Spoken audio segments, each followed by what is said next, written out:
Thousands of years ago, when the world was locked in the grip of the Ice Age, the land of North America was buried beneath sheets of snow and endless winds that howled across the frozen plains. The earth seemed like a kingdom of silence, where the forests stood like statues covered in frost, and the rivers had turned into veins of ice. Within this unforgiving world, survival was not a choice, but a daily battle, and only those who could adapt endured it. Was here, in this landscape of danger and uncertainty, that the Ice Age Coyote emerged, far larger and more resilient than the coyotes we know today. Its body was covered with a thick, dense coat built to resist the bone-piercing cold. Its sharp eyes glowed like amber fires against the pale snow, and its nose could trace scents over miles of distance. Its ears caught the faintest rustle, the smallest movement, a sign that life still stirred beneath the silence of winter. This was no ordinary predator. This was a survivor born into a world where Sabertooth cats, dire wolves, and short-faced bears ruled the food chain. Compared to them, the coyote was smaller, weaker, its jaws less powerful. But the strength of the coyote was never in brute force. Its greatest weapon was intelligence. It was cunning, it was adaptable, and it learned early that to live among giants, one must never challenge them directly. Instead, it learned to wait, to watch, to take advantage of moments when a mighty grew careless. The story of the Ice Age Coyote is not just about one animal. It is the story of a species that endured against all odds. It is the tale of how patience and cleverness triumphed over sheer strength, and how in the frozen wilderness of an unforgiving age, the humble coyote became a symbol of survival. In the earliest days of its life, the young coyote's first challenge was hunger. When the storms swept across the plains and food vanished beneath the ice, its mother guided it into the art of survival. She taught it how to use the nose to track, how to follow footprints pressed deep into snow, how to sense the weakness in herds, and most importantly, when to attack and when to wait. Patience was a lesson repeated again and again. On one bitter night, when the snow fell like endless shards of white, his mother led him across a clearing where a herd of ancient bison moved slowly through the frost, their heavy breaths steaming in the cold. She showed him how to watch from a distance, how to read the edges of the herd, how to spot the weak, the old, the young, who strayed just a little too far from safety. That night, they did not strike, but the young coyote's eyes opened to a truth deeper than hunger. Food was won not by rage, but by wisdom. He learned that in a land of giants, reckless choices meant certain death, and that the greatest hunters were not always the strongest, but the most patient. With each passing day, his body grew lean, his senses sharper, his understanding deeper. His mother's voice seemed to echo within him, though never spoken aloud. Patience is survival. Patience is victory. As the coyote grew stronger, he began to see the frozen world not just as a place of hardship, but as a vast battlefield of life and death. He watched mammoths lumbering across the plains, their tusks carving paths through the snow, their size alone enough to shake the ground in their shadow. Smaller creatures followed, grateful for the grass the mammoths uncovered, but danger was never far for lurking in the edges of the white forest. The saber-toothed cats crouched there, eyes glowing with hunger, their bodies coiled with silent ferocity. The young coyote realized then that this land was not ruled by fairness, but by constant struggle. He watched and learned. He saw how every sound was a message, every scent a story, every shadow a threat. One day, he saw a pack of dire wolves descend upon a bison, their bodies slammed into the snow, their teeth tearing the night apart, until the ground itself seemed to echo with cries of violence and pain. The coyote did not move. He only watched. He learned that sometimes survival was not about the kill, but about waiting for the right moment, when others left scraps, when the chaos faded, when silence returned and the blood cooled. That was when opportunity arrived. To live in the Ice Age meant to be both predator and scavenger, hunter and survivor. And in those moments, the coyote began to understand the truth that intelligence and adaptability would one day allow his kind to endure long after the giants had vanished. The young Ice Age Coyote was no longer a helpless pup, but a lean survivor shaped by the frozen wilderness and its endless trials. The bitter winds had toughened his coat, and hunger had sharpened his instincts. Every day was another lesson carved into his mind, and every night another test of his endurance. But it was not enough to simply endure. He had to understand the world.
violence, collapsed with exhaustion. He waited in silence, the air thick with the scent of blood. The saber-tooth dragged its prize into the shadows, leaving scraps along the snow. And when the beast was gone, the coyote crept forward, not to fight, not to claim, but to gather what was left. His kind would never be kings of the Ice Age, but they would be survivors.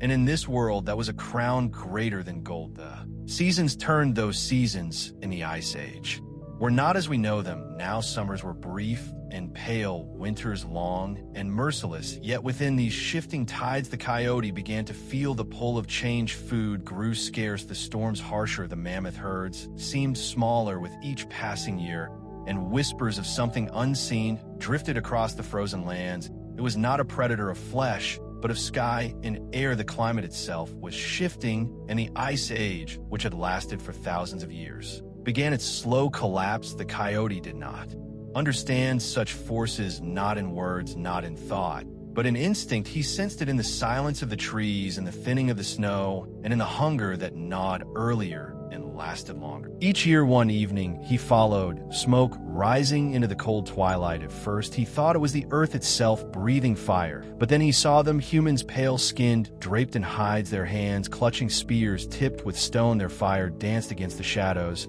and for the first time, the coyote saw a creature that was small like himself, yet cunning and powerful in ways even the giants could not match. The humans hunted with tools, they moved in groups, and their fire pierced the endless night. The coyote crouched in the distance, torn between fear and curiosity. He saw how they brought down a bison, not with jaws or claws, but with weapons sharp as eyes. He watched how they roasted meat, their laughter cutting into the silence of the plains, and for a moment, he felt a strange kinship. They too were survivors, small, yet clever, fragile, yet determined.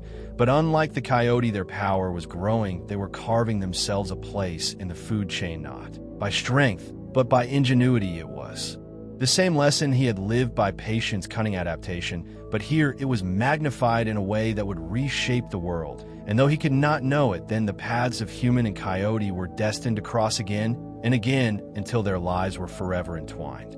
The winter that followed was one of the harshest the coyote had ever faced. The snow piled higher than the trees, the rivers turned into stone, and the cold seemed to seep into the very bones of the earth. The herds were thin, scattered. Many had moved south, chasing warmth and grass. The great predators that once stalked the plains grew desperate, and violent dire wolves fought each other for scraps. Sabertooth struck recklessly at herds that scattered before the kill could be made. Even the mammoths, with all their strength, groaned beneath the weight of hunger. The coyote felt it too, his ribs sharp beneath his fur, his legs weak from days without meat.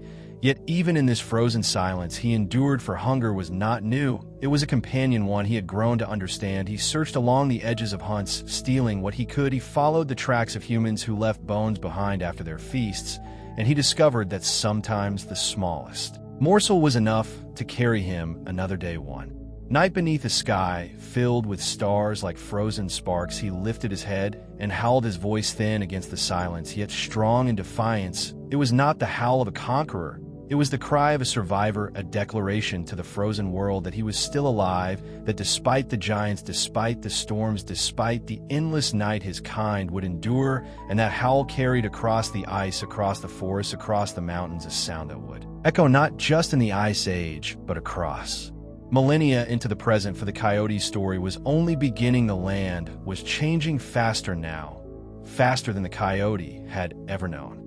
Once the valleys echoed with the trumpets of mammoths and the thundering march of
weeks that followed, the coyote trailed the scent of smoke again. He had seen humans before, strange upright hunters who carved the world with tools. But now he watched them with sharper eyes. Their fires burned in circles of stones. Their shelters rose like bones wrapped in hides, and their voices carried through the night in a rhythm the coyote could not comprehend, but somehow felt. They were unlike the mammoth, unlike the sabertooth, unlike even the dire wolf. Their strength was not in muscle or fong, but in unity, in thought, in invention. They hunted together, their weapons striking with precision and force greater than claws. The coyote saw them kill a bison not through ambush, but through strategy, driving it into a pit where sharpened stakes awaited. He saw them share the meat among their group, every member fed. And most of all, he saw how their fire turned night into day, how it pushed back the cold that silenced even the stars. At first, he kept his distance. Humans were dangerous. Their spears flew farther than his legs could carry him. Yet hunger drove him close, circling their camp at night, eyes gleaming in the firelight. He waited until they slept, then crept forward to snatch bones tossed aside, licking the marrow they had missed. Sometimes they saw him, and stones flew at his ribs, but he always slipped back into the shadows. Slowly, without knowing it, the bond was being forged. For as much as he relied on them, they began to notice him too. A shape at the edges of their firelight, a shadow that came and went, a survivor who followed their trail as faithfully as any companion. The ice age deepened, then trembled, then cracked apart as if the world itself was breaking beneath the coyote's paws. Herds that once painted the horizon vanished into silence. The sabertooth, the scimitar cat, even the dire wolf, all began to thin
his heart racing faster than his jaws. That night, he did not stray far. He circled the camp, drawn by the memory of the child's gift. Perhaps it was accident, perhaps it was curiosity, perhaps it was something deeper, the spark of a bond neither species yet understood. But from that moment, the coyote was changed. He was no longer only a shadow that followed. He was a watcher, a companion at the edge of firelight. The humans, too, began to notice, their eyes catching his silhouette against the trees. Some still threw stones, others still shouted, but the child watched him differently. In the flicker of firelight, something passed between them, something older than language. A beginning. The bond was fragile, but it grew. Nights turned to weeks, weeks to seasons, and still the coyote lingered near the humans. He learned their patterns, their hunts, their voices. He watched how they worked together, each person with a role, each hand building toward survival in ways no single beast could match.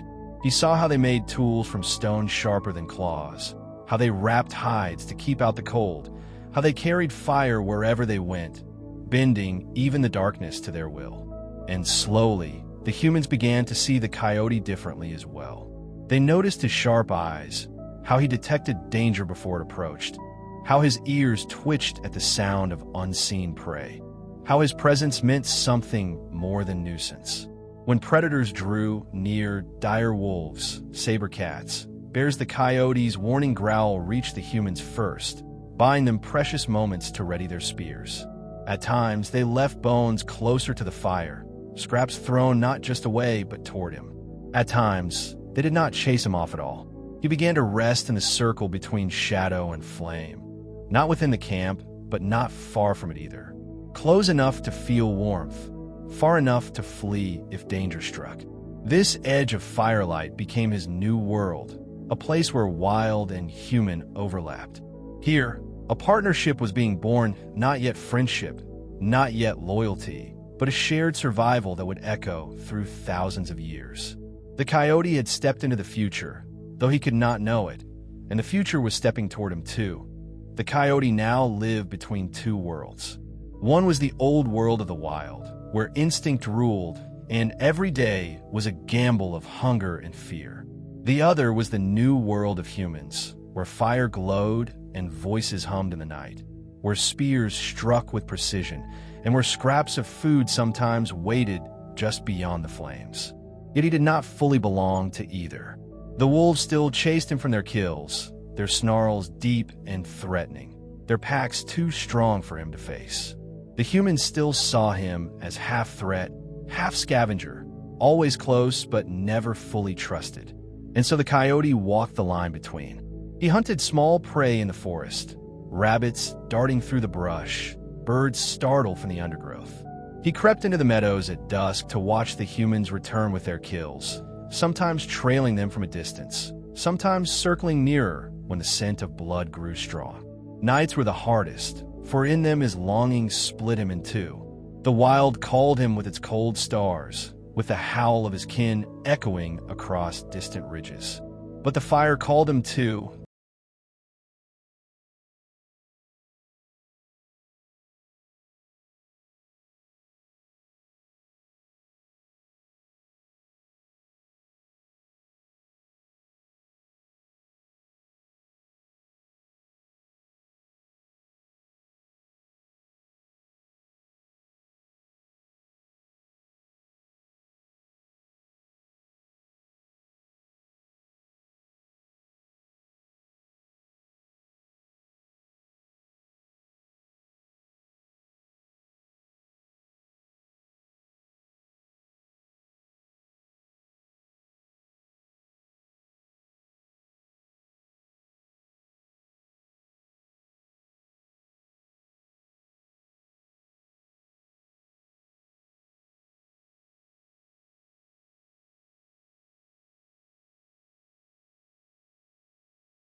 stirring a hunger deep within.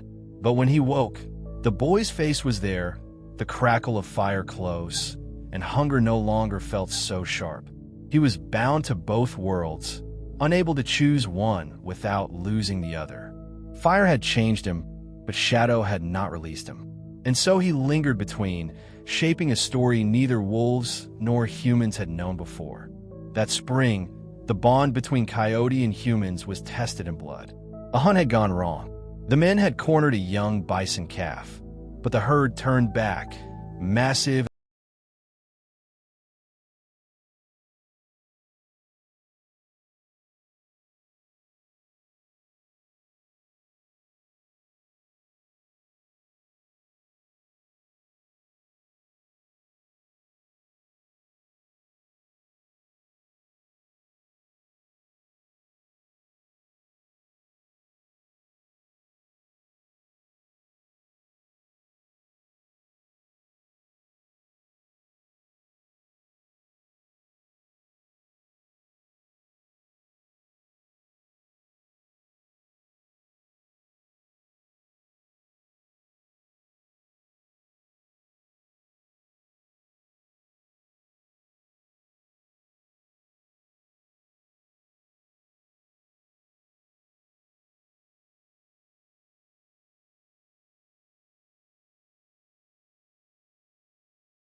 Every silent understanding on the hunt, every scrap shared without hesitation.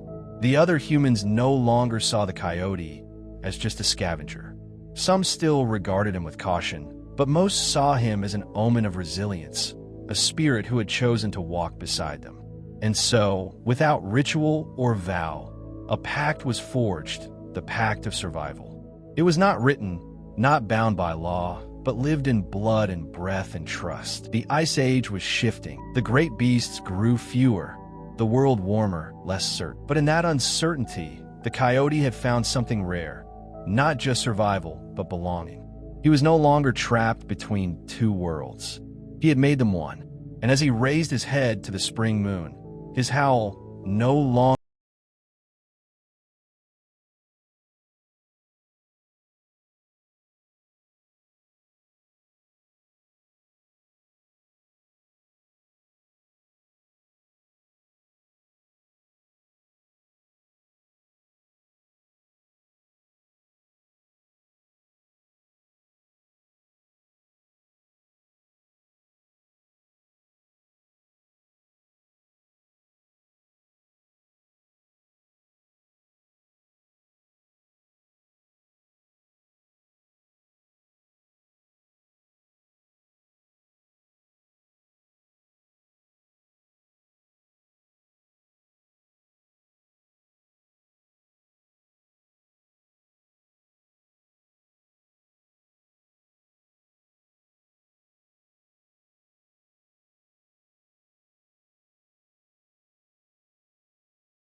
what little meat they had before him, a gesture not of indulgence, but of recognition. Hunger pressed hard, but trust pressed harder.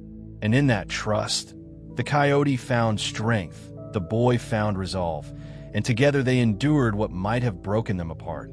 As moons passed, the camp began to shift its ways. Children no longer feared the coyote's presence. They reached for his fur, laughed when he trotted through camp with ears pricked. The hunters began to follow his cues without hesitation, trusting his nose more than their own eyes. And slowly, imperceptibly, the old boundaries blurred. The coyote was no longer simply tolerated. He was seen as part of the circle, a guardian of the fire, a scout of the hunt, a companion in the dark hours. The boy, now a man with scars of his own, often sat with the coyote at his side, their gazes fixed on the horizon. They had become something rare in the ancient world, a pair that was both human and beast, each reshaped by the other. And as the camp moved once more, chasing the dwindling herds, others noticed the power of this bond. A second coyote, younger and curious, began trailing at the edge of the group. Then another. They lingered not as scavengers, but as students of the first, watching, learning, waiting. The pack was changing, not the wild packs of old, nor the solitary trails of hunger, but a new kind of pack, one woven of fire and flesh, of human and animal. The Ice Age was ending, but something greater was beginning. The bond that had started in shadow was no longer just survival. It was legacy taking root, destined to echo across generations. The world was changing in ways no hunter, no beast could truly understand. The glaciers that had towered for ages were shrinking back into the mountains, their icy breath fading. Valleys once locked in snow now opened into green pastures, but those pastures were not what they once were. The great herds, mammoths, mastodons, the towering bison were thinning. Where once the earth trembled with their passage, silence now reigned, broken only by the cry of smaller prey. For the people, it was both blessing and curse.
standing past. The grasslands would burn again, and again the people would fear, but they would also learn. Just as the coyote had adapted to fire, so too must humans adapt, reshaping their world with the lessons nature offered. Around the fire one night, as smoke still clung to the horizon, the man spoke quietly to the young ones. He told them of the coyote's wisdom, of how beast and man could share not just prey, but knowledge. Some laughed, some listened, but all remembered. In that moment, the coyote was no longer just a hunter's ally. He was teacher, protector, a bridge between survival and resilience. And though the fires left scars across the land, they also left seeds of change, sprouting not just in the soil, but in the minds of those who watched and endured. Yet beneath these small victories lay a shadow that none could ignore. The great beasts of the Ice Age, once eternal and unyielding, were vanishing. Mammoths fell in fewer numbers each season, and those that remained carried the weight of a dying lineage. The Sabertoothed Cats, once kings of terror, were now whispers, their roars replaced by silence. Even a mighty short-faced bear, whose presence had once commanded fear, was no longer seen in the valleys. The world was shedding its giants, and the people felt the loss in their bones. For the coyote, it was both tragedy and opportunity. He had never been the strongest, never the largest. His survival had always depended on adaptability, on knowing when to fight, when to flee, when to follow. Now, as the giants fell, his kind endured. Smaller prey thrived in the absence of colossal predators. Rabbits multiplied in the brush. Deer wandered freer across the plains. Birds filled the skies in restless flocks.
Not on brute strength, but on partnership. He and the coyote moved as one, their bond a rhythm of survival. At night, they tracked hares beneath the snow crust, the coyote diving nose first to flush them, the man's spear striking swift. By day, they shadowed herds of caribou, waiting for weakness. The elders spoke of old times, of mammoth feasts that lasted for moons. Their voices were heavy with grief, but the younger ones listened differently. They did not dream of giants. They watched instead how the man and his coyote hunted together, and they wondered if this was the future. The coyote, too, felt the shift. He had no memory of mammoths, no reverence for their passing, only instinct to follow where food could be found. Yet when he lay beside the fire, his head resting near the man's hand, he knew this was something more than instinct. It was not pack in the old sense, nor tribe in the human sense, but a strange new family. In this winter without giants, both man and coyote found themselves at a threshold. They had lost the abundance of the old world, but in its place, they discovered resilience, sharpened not by plenty, but by necessity. And though the snow stretched endless, though hunger gnawed deep, they endured together. Two survivors bound by the silence of extinction, be why the time spring thawed the rivers. The man had begun to teach the tribe what he had learned from the coyote. He showed them how to read tracks not only by shape but by freshness, how to notice the faintest scuff in grass or snow, how to understand the wind as a partner in stalking prey. These were not lessons from elders or ancestors. These are lessons born from watching a wild creature move, from listening to its instincts. At first, some mocked him. They said no human should follow the ways of a scavenger. But when meat grew scarce, when his hunts returned with food while others came back empty-handed, the laughter faded. Soon, the young ones followed his example, crouching low in the brush, mimicking the coyote's patience, learning to wait for the right moment rather than rushing blindly. The coyote, for his part, grew used to the tribe. No longer a stranger at the fire's edge, he became part of the circle, his presence tolerated, even welcomed. Children tossed him scraps. Women whispered that his spirit must be bound to the man's.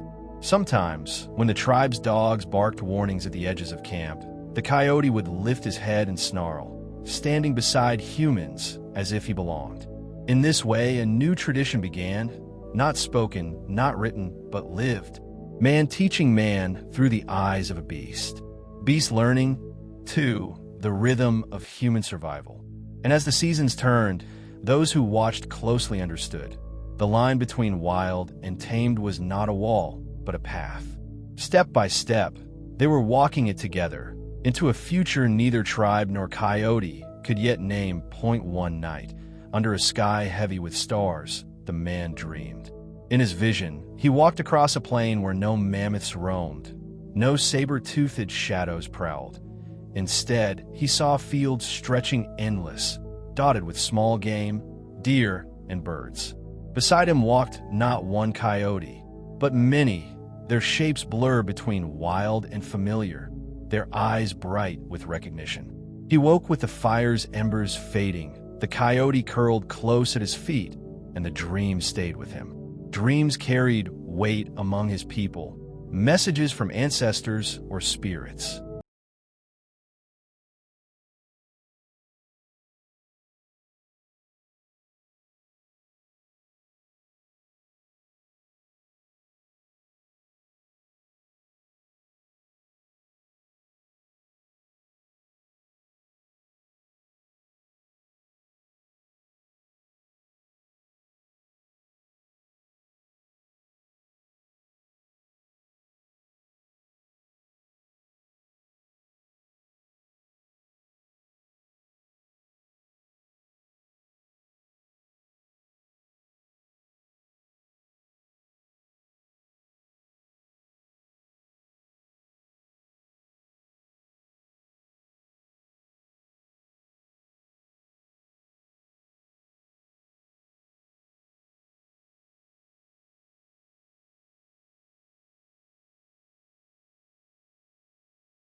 scraps from human camps and thrived in the gaps left by extinction.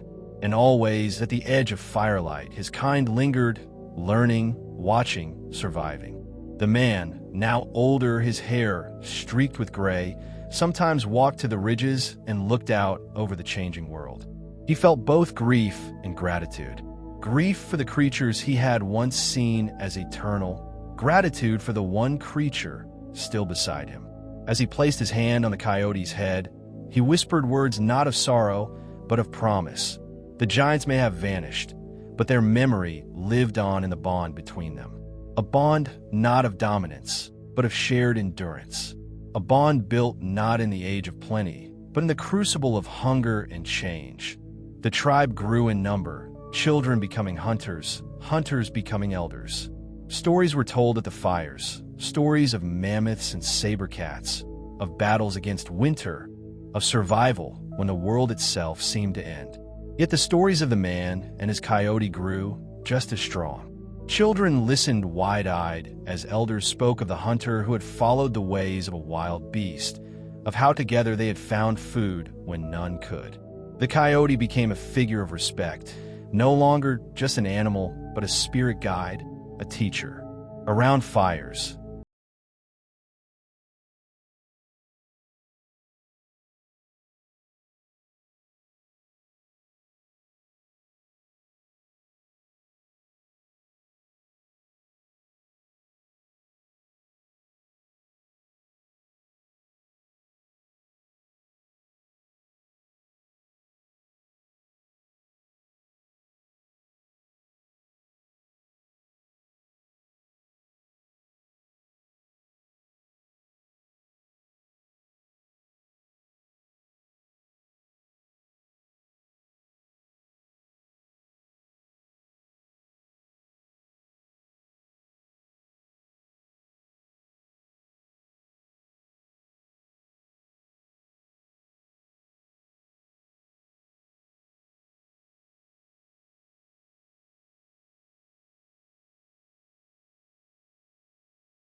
race.